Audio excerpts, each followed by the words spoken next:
Hi, my name is Adam Valente. I work at PHX Architecture, and this summer we had a summer camp for high school students where we wanted to show them the world of architecture, and if they're interested in becoming a student, they could see what that's all about. This is an example of one of the projects we did. It was a 100 square feet, 10 by 10 cube, had to be a shelter where you could sleep and study. The site for the project could be anywhere in the world. So we selected the site of a natural disaster. In order to deal with a natural disaster, you need to create a strong structure. So we have a precast concrete cube that sits on top of a concrete pontoon. So how do you deal with a flood? You build a pontoon. Through displacement, as the water level rises, the shelter rises.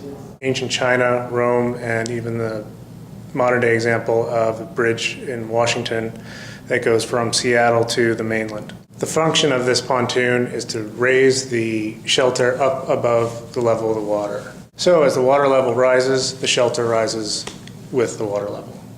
We looked at ganging these things together, creating almost a small village.